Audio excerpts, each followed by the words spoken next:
Hello friends, வணக்கம் and welcome back to தேவ்குட்டி அம்மா channel. எல்லாம் எப்படி இருக்கீங்க? நாங்கள் நல்லாயிருக்கோம். இந்த வீடியோவில் வாழைக்காய் ஃப்ரை எப்படி செய்கிறதுன்னு பார்க்கலாம்.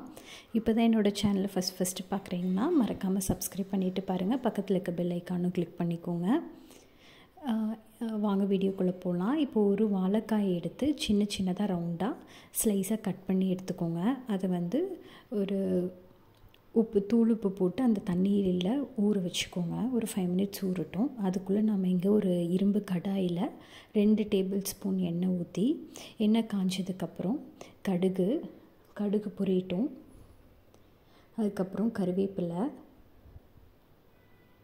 சின்ன வெங்காயம் ஒரு 5 பொடியாக நறுக்கி எடுத்துக்கோங்க. அது போட்டு வணக்கிட்டு இப்போ ஒரு 5 நிமிஷம் தூள் உப்பில் ஊறின வாழைக்காயை எடுத்து இதில் போட்டுக்கோங்க. இதுக்கு நம்ம தனியாக தண்ணி ஊற்றணும்னு தேவையில்லை. ஏற்கனவே தண்ணியில் ஊறி இருந்துச்சு. அந்த இதில் நம்ம வணக்கி விட்டோம்னா உங்களுக்கு வெந்துடும். இப்போ தண்ணி ஊற்றாமல் தான் நம்ம இதை செய்ய போகிறோம். இதுக்கு மசாலா ஆட் பண்ணிக்கலாம். காஷ்மீரி சில்லி பவுடரு, அதுக்கப்புறம் கரம் மசாலையிலே எல்லா ஃப்ளேவரும் இருக்கனால அந்த மசாலாவே நமக்கு போதும். அதுக்கப்புறம் மஞ்சத்தூள் கொஞ்சம், பெருங்காயத்தூள், உப்பு, அவ்வளோதான்.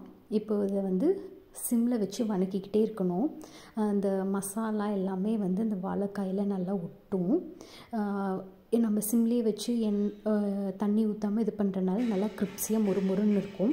சிம்லேயே வச்சு ஒரு 10 to 15 நிமிஷத்துக்கு மேலே நல்லா வணக்கி எடுத்துட்டிங்கன்னா இது மாதிரி நல்லா மொறுன்னு ஃப்ரையாக மாறிடும்.